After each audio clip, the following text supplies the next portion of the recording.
Welcome back to Blueprint for Wealth. I'm Wayne Zell, and with me today is my special guest, Laurie Mensing. Welcome, Laurie. Welcome to the show.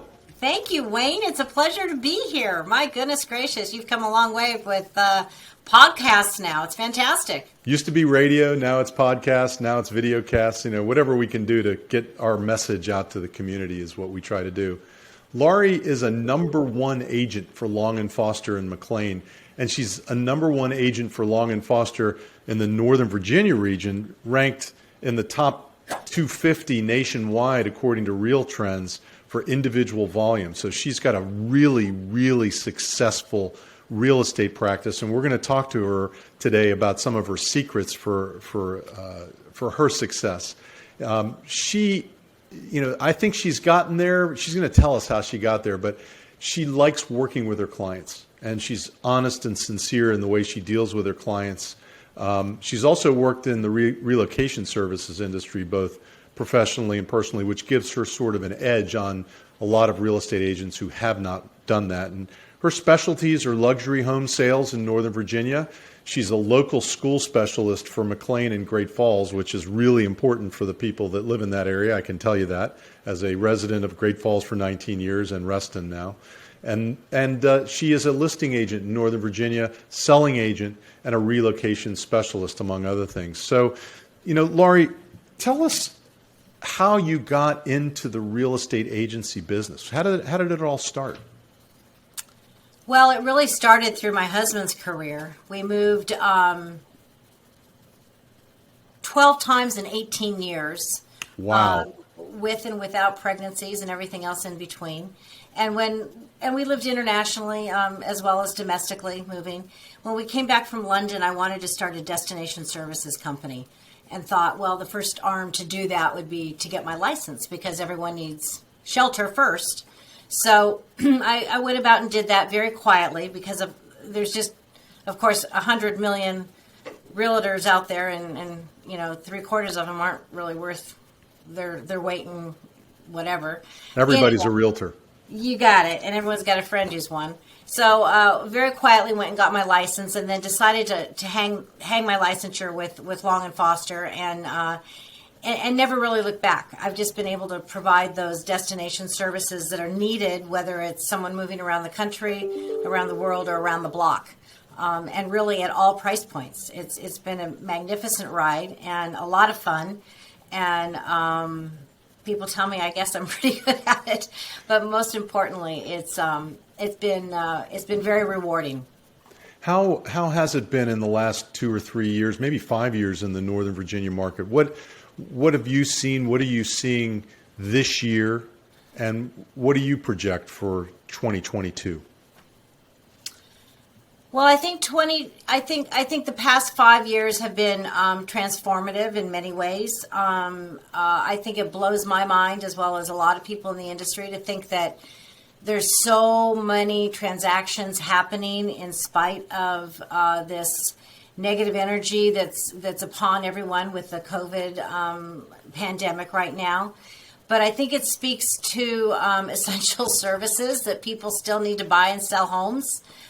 Companies are still moving people from point A to point B, even though it may be a virtual move and eventual physical, brick and mortar location or need. So we've had a very, very robust industry, especially with low interest rates. Right now, there's a lot of liquidity, a lot of people holding a lot of cash. We're seeing a lot of cash offers at all price points. Even those that can afford to pay multi-million-dollar prices for cash are still choosing to borrow because interest rates are still so historically low. Right. It's been a great time to be in real estate. It really is. Are you still seeing people making offers over list and properties selling over list in this marketplace today? Yes, definitely. Depending upon obviously location and overall condition of home. Right. I'm also seeing a little bit of greediness in the marketplace with sellers who seem to think, well, I've lived in my home for 28 years and I don't need to do a darn thing and I can put it on the market and still command the price of a new sale home.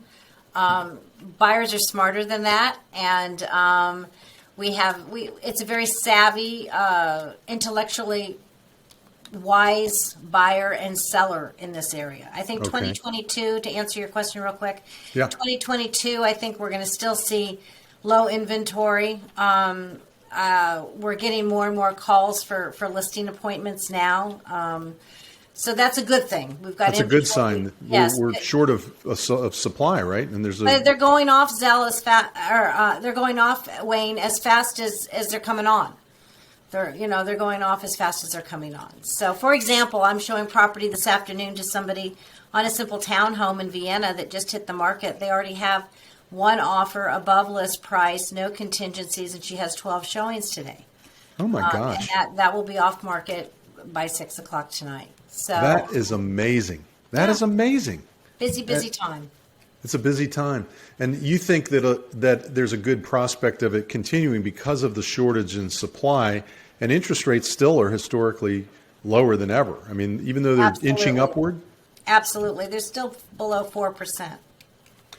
I remember when my parents took out their mortgage in Bethesda in 1966, their mortgage was 5.3%.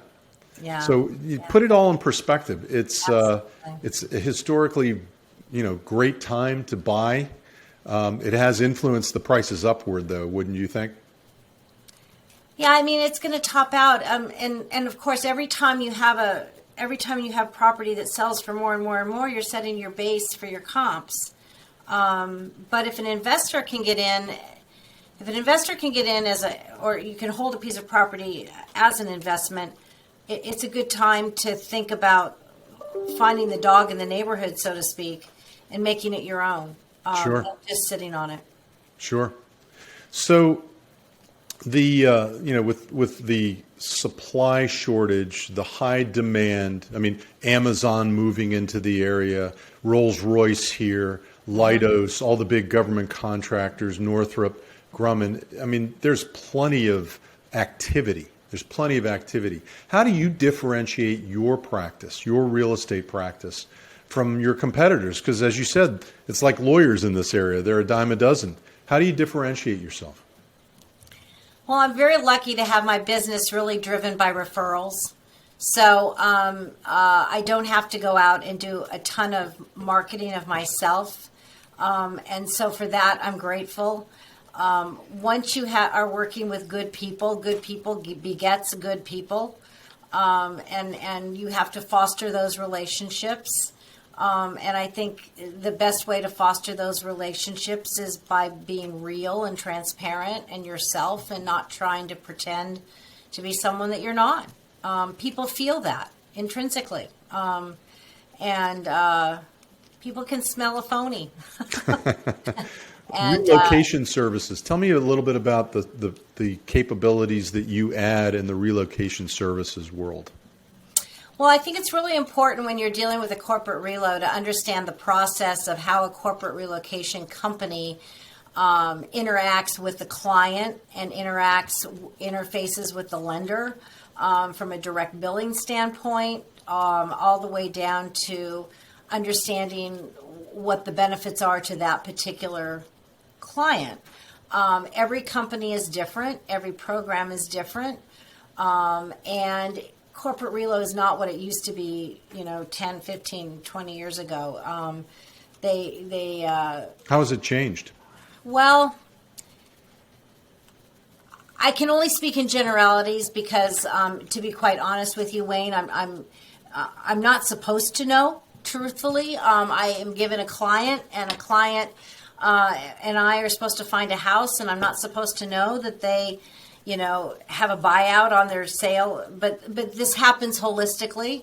Sure. Once you learn what the client receives from their corporate relocation, then you can better be you're better armed to offer in their best services what they need. Lining up settlement dates, knowing that they can, proceeds maybe a client has the ability to have the proceeds cash advanced for the sale. Maybe somebody Right. else doesn't. Right. All of that's very important information, obviously. Well, it's important for you in order to basically help structure the deal for the client, right? Well, So you and need to minimize their risk. I mean, Right. that's our number one job as a realtor is to minimize risk. Absolutely. Now, you've built this practice. You started, how long ago did you start this? I was licensed in the fall of 2006, the Okay. end of October 20. It's about the time you and I met, I think. I think that's when you helped me form my LLC.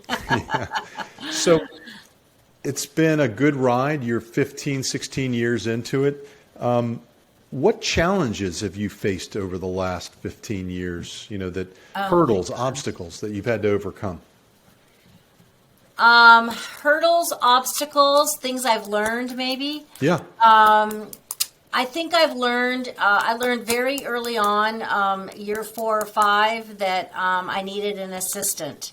I needed somebody to, the old expression, if you don't have an assistant, you are one.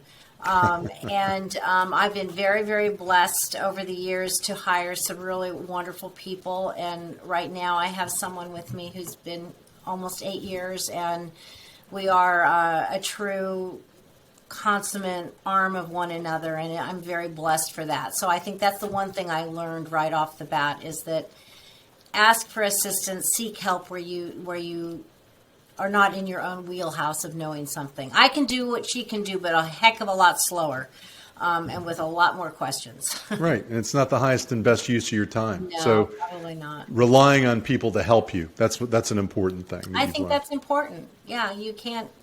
You Any try to other do it all. challenges? I think working with well-educated and knowledgeable people in the field. I don't think all companies provide the training and education and support systems for their agents. Quite often you run into agents that just simply need a little extra help along the way with the transaction, and I don't mind doing that. Again, it's representing and minimizing risk for everyone involved. But I think that there could probably be, but these cycles weed people out, Wayne, so I don't worry too much about that. Well, as a number one realtor, you're not going to have to be worrying about being weeded out. There's a lot of people below you that might have to worry about that. Well, and that's what's probably the most challenging is working with an agent who really is just not legally in tune with the ins and outs of, for example, the contract just changed. You need, but that's okay. You just help them along the way. It's teamwork. Because you want to make it happen for the client. Absolutely. And whichever client. Do you represent buyers and sellers? I do. I'm perceived as being a listing agent, Wayne, and but I really, when I look at my numbers at the end of the year, they're really about 50-50. Which is great. Oh, I love it. It speaks to great balance, I think. It speaks to strong negotiation skills of being able to look at both sides of the contract. And I love it. I love doing both sides. It's very, very. Where did you get your negotiating prowess from? How did you I acquire have it? no idea. Just experience and dealing with people. I think just when you need to be able to think like a buyer when you're working with a buyer, and you need to know if you can think like a seller when you're working with a buyer, it helps. You just can be very, very savvy and smart. So if you were counseling a young woman or man who was trying to get into the real estate agency business and they wanted to start up, what words of advice would you give to them based on all the experience now that you've had? I would say find a seasoned agent and just try your very best to mirror them. Learn everything you can. Hold open houses. Take them to lunch. Find out what you can find out, and just imitate. That's the greatest flattery anyone could ever have. Is that of imitation, and I that's what I did. I surrounded myself with really good people and asked a lot of questions, and then I worked really hard and spent a lot of time learning systems. Are you providing that kind of mentorship to Absolutely. Any young folks today? Always. My door is always open, and that's one of the things I love about my office, truthfully, is that it's a real strong sense of camaraderie and Teamwork. Spirited cooperation in, helping people fulfill the American dream. I mean, That's awesome. It sounds corny, but it's true. Nah, it's not corny. It's what it's all about. Teamwork is what it's all about, and working together with people is what it's all about. And you've learned how to do that. We're talking with Laurie Mensing, who is with Long and Foster. Laurie, if people want to get in touch with you, how do they get in touch with you? They can reach me on my website, lauriemensing.com. That's probably the quickest way. All my information is right there. Awesome. And I really appreciate reconnecting with you and you joining me on this video cast today. Thank you, Wayne. All the best to you in 2022. Yes. Have another killer year in 2022, Laurie. And thanks for watching and listening to Blueprint for Wealth. And join us next time for another educational moment and a special guest. I'm Wayne Zell. Have a great week.